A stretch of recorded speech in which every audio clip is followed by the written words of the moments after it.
राधे राधे, राधे राधे। आज आप लोग वीर अभिमन्यु के विषय में जानकारी लें, परिचय प्राप्त करें। राजा विराट ने एक बार अर्जुन से कहा कि मेरी पुत्री उत्तरा का विवाह अपने साथ कर ले। अर्जुन ने कहा, मैंने उसे शिक्षा दी है, वो मेरी पुत्री के समान है, इसलिए हम तो उसके साथ विवाह नहीं कर सकते, मेरे पुत्र अभिमन्यु के साथ कर दो। अभिमन्यु जो था भगवान श्री कृष्ण की सगी बहन सुभद्रा का पुत्र था।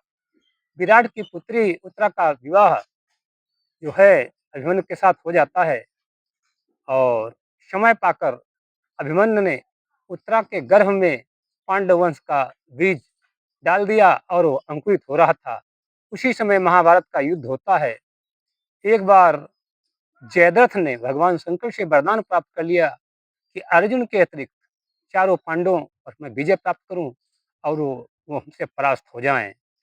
भगवान शंकर ने वरदान दे दिया। इस वरदान को पाकर कौरवों ने कूटनीति से द्रोणाचार्य के द्वारा एक जो था चक्रव्यूह की रचना करवाई।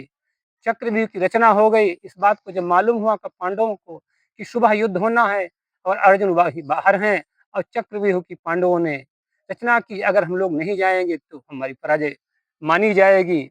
चिंता में बैठे हुए थे, इतने में अभिमन्यु आता है, कह रहा है आप लोग चिंता में क्यों पड़े हैं, क्या कारण है।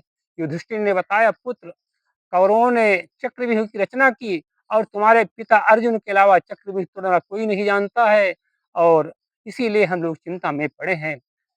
युधिष्ठिर की बात को सुनकर अभिमन्यु ने कहा, इसमें चिंता की कोई बात नहीं, आप लोग चिंता न करें, चक्रव्यूह की तोड़ना मैं जानता हूँ।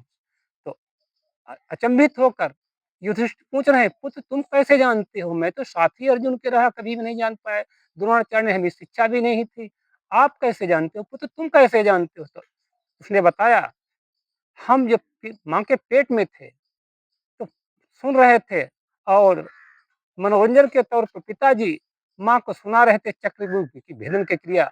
6 द्वार तो तोड़ना उन्होंने विधिवत सुना है, मैंने विधिवत सुन लिए, किंतु 7वां द्वार जब वो सुना रहे थे माताजी को नींद आ गई, मैं भी सो गया।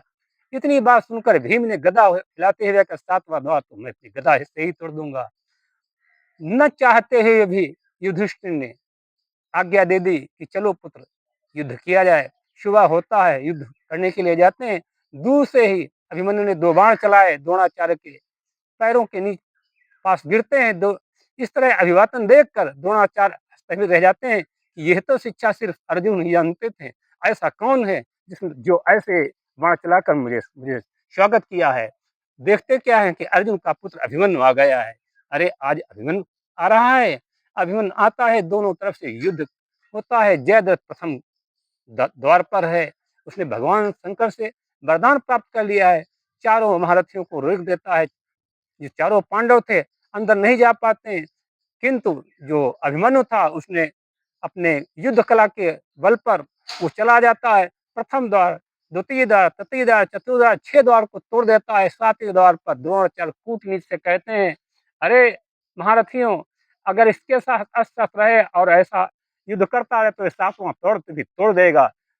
द्रोणाचार्य की बात सुनकर कर्णराज जो अन्य महारथी थे, साथी द्रोणाचार्य थे, उनके कहने पर सभी एक साथ उस पर टूट पड़े। अन्यायपूर्ण उस पर युद्ध करते रहे, उसके अस्त्र छीन लिए गए, उसका शस्त्र तोड़ दिया गया, रथ तोड़ दिया गया।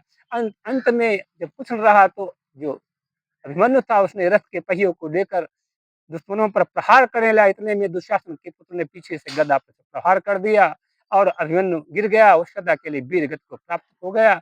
अभिमन्यु जो था वो पूर्व समय में था और शाप बस उसको मनुष्यों ने मिली थी, इसलिए कुछ समय के लिए पृथ्वी पर आया था। राधे राधे, राधे राधे।